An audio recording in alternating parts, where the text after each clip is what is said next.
एक बात हम शुरू करने के पहले बोल देते हैं स्पष्ट रूप से। अभी हम जब जैसे ही उतरे तो हमको पत्रकार मिल गए, पूछने लगे, महाराज वक्फ बोर्ड पर आपका क्या कहना है? हमको एक बात से बहुत लज्जा लगी, शर्म। संसद में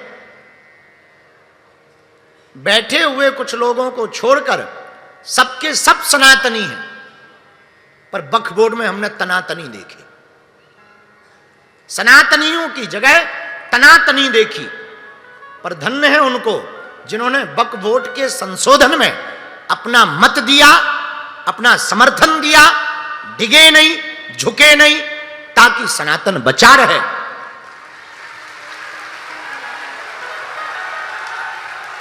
और हम मुसलमानों को भी कहेंगे, ये जो संशोधन है आपके हित का संशोधन है, कोई गलत नहीं है। देखो, भारत में संविधान में सबको समानता का अधिकार है, तो समानता के देश में असमानता किस बात की? और दूसरी बात, जो संशोधन हुआ वो बहुत व्यवस्थित हुआ, आपके हित के लिए हुआ। क्या हित? भैया, आपकी वक्फ बोर्ड की प्रॉपर्टी जो है वो व्यवस्थित रहे, बस इतना ही तो संशोधन हुआ। और कानून के दायरे के अंतर्गत रहे, और सबको कानून के अंतर्गत ही जीवन जीना चाहिए। पर हमें बड़ी लज्जा लगी कि इस देश में इतने सनातनी हैं, फिर भी 200 से ज्यादा वोट सनातन के विरोध में पड़े। ये दुर्भाग्य है। और हम कहना चाह रहे कि हम लोगों को स्वतः विचार करना चाहिए, उन लोगों में कितनी एकता है और हम लोगों में एकता नहीं। उसका परिणाम है कि राम मंदिर की लड़ाई को 500 वर्षों तक हम लोगों को लड़ना पड़ा। उसका परिणाम है ये वक्फ बोर्ड जो हुआ, उसका ही दुष्परिणाम है। इसलिए हम आप सबको बहुत प्रार्थना करें कि वर्तमान में जो वक्फ बोर्ड बिल पास हुआ बहुत अच्छा हुआ है। हम सब सनातनियों के लिए बहुत गौरव की बात है। और मुसलमानों में भी एकाधिकार खत्म होगा। अमीर मुसलमानों के पास केवल वक्फ बोर्ड की जमीन रहती थी, अब कम से कम गरीब मुसलमानों को भी तो उस जमीन से फायदा मिलेगा। पर एक और मजेदार सुनो, राम मंदिर जब बन रहा था तब लोग बड़ा कमेंट कर रहे थे, अस्पताल बनाया जाना चाहिए, यहां पर जो है यूनिवर्सिटी बनाई जानी चाहिए। एक भी कमेंट हमने वक्फ बोर्ड की जमीन पर नहीं सुना कि वक्फ बोर्ड की जमीन पर अस्पताल बनना चाहिए। मजेदार बात सुनोगे, एक आदमी ने नहीं कहा कि वहां अस्पताल बन। भगवान की बड़ी कृपा है, राम मंदिर से तो लाखों करोड़ों लोगों को फायदा मिल रहा। फूल वाले को रोजगार मिल रहा, बसों वालों को रोजगार मिल रहा, होटल वालों को रोजगार मिल रहा। और रही अस्पताल की बात, तो अब तक मंदिरों में अस्पताल थे, अब अस्पताल में मंदिर बागेश्वर धाम पे बन रहा है। तो दोनों काम पूरे हो गए। राम जी के मंदिर में नहीं हुआ, पर हनुमान जी के मंदिर में तो हो गया। अब हम कहेंगे इतना ही ज्यादा तुम्हें भैया खुजली चढ़ी, वक्फ बोर्ड की जमीन पे अस्पताल बनवा दो। सो तो सब लोगों के मुंह में लकवा लग जाता है, पैरालाइसिस हो जाता है, बस सनातन दिखाई देता। अभी सनातन का होता कोई मंदिर, 10 लोग ज्ञान देते हैं, यहां तो यूनिवर्सिटी बना दो, ठटरी के बारे तू अपने मकान पे बना। शिक्षा के विरोध में नहीं है, गुरुकुलम खुलने चाहिए, यूनिवर्सिटियां खुलनी चाहिए, अस्पताल खुलने चाहिए, वेद विद्यालय खुलने चाहिए, विद्यालय खुलने चाहिए। लेकिन राम मंदिर की ही जमीन पर क्यों खुलना चाहिए? वक्फ बोर्ड की जमीन पर भी तो खुलना चाहिए। वो भी तो भारत में रहते, हम भी भारत में रहते। तो भैया, हमारी व्यासपीठ तो बिना किसी विचार के परम स्वतंत्रता के साथ इस देश के साथ है, इस देश के प्रत्येक कार्य के साथ है, और वर्तमान में हुए वक्फ बोर्ड बिल संशोधन के साथ है। अब वो इसलिए है कि कल के दिन हमें बड़ा डर लग रहा कोई महाराष्ट्र की ये सनातन मठ को ना कह दे कि ये वक्फ की जमीन है। हम तो मर जाएंगे बिना मौत के। आगे को लोगों प्राण प्रतिष्ठा कराएं, देरी ना हो गए और कोई आके बोर्ड टांग दे। तो ऐसा कानून है कि अगर उन्होंने बोर्ड लगा दिया तो कोई उठा नहीं सकता। धन्य है भैया, कम से कम अब थोड़ी राहत तो मिली कि अपने मंदिर बच जाएंगे। हमें तो ये राहत मिली है।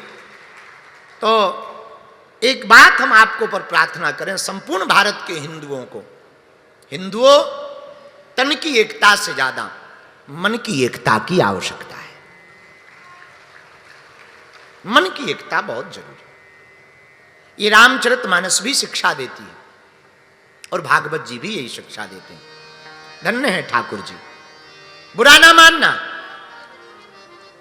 भीड़ तो कौरवों के पास थी, पांडवों के पास नहीं थी, पर विजय पांडवों की। एक सज्जन हमको कह रहे थे कि उनकी बहुत एकता है, सड़कों पर उतर आएंगे आफत हो जाएगी। हमने कहा क्षमा करो, एकता तो कौरवों में भी थी, एक नहीं बचे। पांडव 5 थे, एक नहीं गए। ये महत्वपूर्ण नहीं है कि भीड़ किसके साथ है, महत्वपूर्ण ये है कृष्ण किसके साथ खड़ा है। जिसके साथ गोविंद होंगे विजय उसकी होगी। तुम्हारा संसार तुम्हारे साथ रहे, विजय असंभव, पर कोई साथ ना हो पर तुम्हारा गोविंद तुम्हारे साथ हो तो विजय संभव है। तुम्हारे भगवान तुम्हारे साथ हो तो कोई तुम्हें हरा नहीं सकता। भगवान विजय के प्रतीक है, ब्रह्म विजय का प्रतीक है। ब्रह्म का होना तुम्हारी विजय है। और बुरा मत मानना मेरे प्रिय श्रोताओ, आज की कथा में हम तुमसे प्रार्थना करें, तुम जगत को अपना बनाने में मत रिझाओ। जगत को रिझाने के लिए मत जियो, जगदीश को रिझाने के लिए जियो। तुम्हारा श्रृंगार भी हो तो गोविंद के लिए हो, तुम्हारी बोल चाल भी हो तो गोविंद के लिए हो, तुम्हारी वाणी भी हो तो गोविंद के लिए हो, तुम्हारा हाव भाव भी हो तो गोविंद के लिए हो। हम कहते तुम्हारा भवन भी बने तो गोविंद के लिए बने, तुम्हारी भाषा भी निकले तो गोविंद के लिए निकले। और जिस दिन गोविंद रीझ जाएंगे, जगदीश रीझ जाएंगे, जगत अपने आप रीझ जाएगा। इसलिए भगवान को रिझाने का प्रयत्न करो। आहा, धन्य है श्रीमद् भागवत की कथा, जहां ठाकुर जी को रिझाने पर प्रयत्न किया जाता।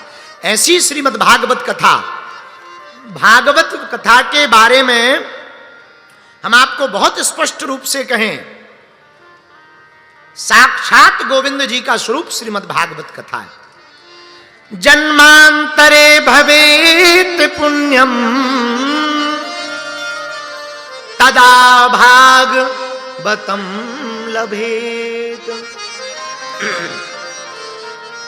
जन्म जन्मांतर तक के जब पुण्य उदय होंगे तब एक बार भगवान की कथा सुनने का फल मिलेगा। पर सुनो, एक बार भी अगर फल मिल गया, एक बार भी अवसर मिल गया भगवान की कथा सुनने का, आहा, तो अखियां अपने आप गोविंद से लग जाएंगी।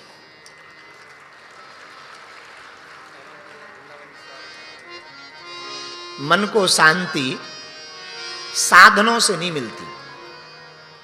जितने साधन बढ़ाते जाओगे मन उतना ही अशांत होता जाएगा। कल तक गाड़ी नहीं थी, गाड़ी हो जाए तो तुम्हें लगे कि अब शांति होगी। एक नई टेंशन और आ जाएगी कि अब डीजल कहां से भरवाएं, ड्राइवर कहां से लाएं, पार्किंग में कहां रखें, कुछ चोरी ना ले जाए, इंजन खराब होगा, अब मैकेनिक इंजन ना बदल देवे। एक नई टेंशन। भवन है, एसी नहीं है, तब तक तो बढ़िया है, एसी लग जाए। हाँ, ये बात जरूर है कि तुम्हें 24 को टेम्परेचर 18 पे मिले, पर एक नई खाज और घल ना जाए, गैस खत्म ना हो जाए, बिल एक्स्ट्रा ना आ जाए, तो जितनी देर काम की हो उतनी देर चालू कर लो, फिर बंद कर लो, पटा। तो नई नई आफतें। साधनों से शांति असंभव है, साधना से शांति संभव है। शांति साधनों से नहीं मिलती, शांति तो साधना से मिलती।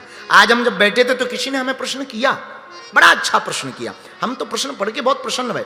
उन्होंने हमें लिखा कि आप क्या, महाराज जी प्रणाम, आप क्या बता सकते हैं सत्य और असत्य क्या है?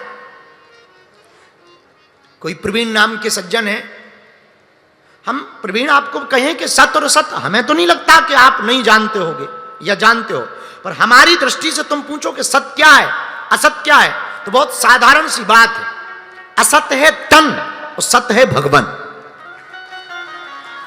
ये जो दिख रहा ना तुम्हें, ये सब असत्य है, सत्य तो केवल ब्रह्म है। तुमने पूछा कि सत्य क्या है? सत्य का मतलब जो कभी खत्म ना, सत्य का मतलब जो था, है और रहेगा। बाकी दुनिया में जो भी तुम्हें दिखाई पड़ रहा, ये कुछ साल पहले नहीं था, आज है और कुछ साल बाद नहीं रहेगा। ये तो तय है। गर्भ में आने के पहले ये तन नहीं था, आज है और कल चला जाएगा। चिता में जाने के बाद ये नहीं रहेगा, तो इसे सत्य नहीं कहा जा सकता। पानी का बबूला देखा तुमने?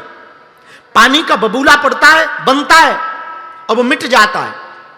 कुछ देर पहले वो नहीं होता, 1 मिनट बाद वो नहीं रहेगा। ऐसे ही है संसार, ऐसे ही है ये जिंदगी। आज दिखाई पड़ रही है, कल नहीं रहेगी। ये जो तुम्हें दिख रहा आज है, कल नहीं रहेगा। तुम खुदाई में तुमने देखा होगा प्रवीण कि बहुत सी जगह खुदाइयां होती हैं तो मकान पाए जाते हैं। मोहनजोदड़ो की सभ्यता पाई गई, वो था कभी, आज नहीं है। आज ये दिख रहा कोई प्रलयकाली घटना घटे, कोई भूकंप आ जाए तो ये भी नहीं रहेगा। तो तुमने पूछा सत्य क्या है? जिंदगी में एक ही सत्य है, वो ब्रह्म है। सत्य तो शाश्वत तो परमात्मा ही है, जगदीश ही है। ब्रह्म के अलावा कोई दूसरा सत्य नहीं है। और तुम इस भरोसे में भी मत रहना कि कोई दूसरा सत्य हो सकता, कोई बनाया भी नहीं जा सकता। हां, कुछ बातें जरूर हैं जो टिकती हैं, कुछ बातें हैं जो रह सकती, पर वो भी अनलिमिटेड रहे, हमेशा रहे, ये कोई गारंटी नहीं है। कुछ लोग मर के अमर हैं, पर कल भी वो रहेंगे ये जरूरी नहीं है।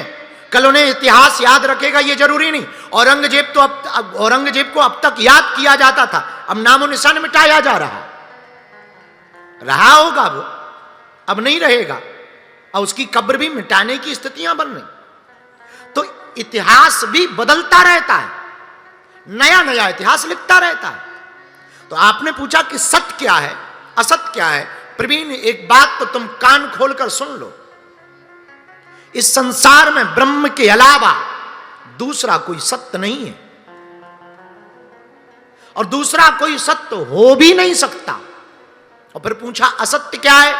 जो जो तुम्हें दिखाई पड़े सुबह से शाम तक, सबको तुम असत्य ही मानना। ऐसा कुछ भी नहीं है जो टिकने वाला है।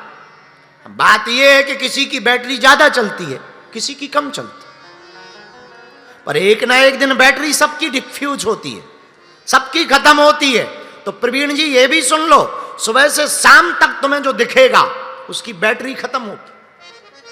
अब कब होगी, ये उसकी बैटरी की कैपेबिलिटी है, उसकी निजी क्षमता है। इसलिए तुम एक बात पक्की मानो कि अगर सत्य ब्रह्म है, सत्य ही ईश्वर है, सत्य ही जगदीश है, तो जगदीश के अलावा किसी को स्वीकार भी नहीं करना चाहिए। जो शाश्वत है उसी को ही अपना बनाओ, जो अनलिमिटेड है उसको ही अपना बनाओ, जो ठहरने वाला है उसको ही अपना बनाओ। हमारे भारत में इतनी अनूठी परंपरा है कि भारत के भक्तों ने पत्थर में भी परमात्मा को देखा है। भारत के भक्तों ने पत्थर में परमात्मा देखा प्रवीण। और प्रवीण, एक बात और नोट करना, केवल पत्थर में परमात्मा देखा नहीं है, हमारा भारत और हमारा सनातन वो धर्म है जहां से उन्होंने पत्थर से भी परमात्मा को प्रकट कर दिया। नरसिंह भगवान को प्रकट कर दिया। पत्थर से भी परमात्मा को प्रकट करने की क्षमता किसी धर्म में है तो वो सनातन धर्म में है। कई धर्म तो ठीक है, धर्म कहां है? धर्म तो एक ही है, सनातन। बाकी तो मजहब है, बाकी मजहबों में तो फोटो भी नहीं है प्रवीण, चित्र भी नहीं है, खाली हम कुछ बोलेंगे तो आग लगेगी, कुछ भी नहीं, बस अंदर मसला क्या है ये पता ही नहीं है। और बड़ी दिक्कत है भाई साहब प्रवीण कि उन पे एक ही भगवान है। अपने यहां तो पूरी लंबी लाइन है। तुम्हारी हनुमान जी से नहीं बनती, बजरंगबली से, राम जी को पकड़ लो। राम जी से नहीं बनती, इनको पकड़ लो। इनसे नहीं बनती, इनको पकड़ लो। इनसे भी नहीं बनती, दुर्गा माता को पकड़ लो। उन पे तो एक ही है, उसका भी फोटू वोटू नहीं है। कपड़े का खेल है भाई साहब। हम नाम नहीं ले रहे हैं क्योंकि FIR नहीं खानी है। प्रवीण पर तुम समझदार होगे शायद, क्योंकि तुमने क्वेश्चन बहुत अच्छा किया, सत्य क्या है असत्य क्या। तो भैया उन पे तो एक ही है। और हम तो कई बार बड़ा सोचते हैं अकेले में कि मान लो उनका वो भगवान नाराज हो जाए तो इमरजेंसी कॉल उठाने वाला नहीं है कोई। अपने में तो गजब की व्यवस्था है। बजरंगबली नहीं सुन रहे तो ओम जय जगदीश हरे, और ओम जय जगदीश हरे नहीं सुन रहे, ओम जय अम्बे गौरी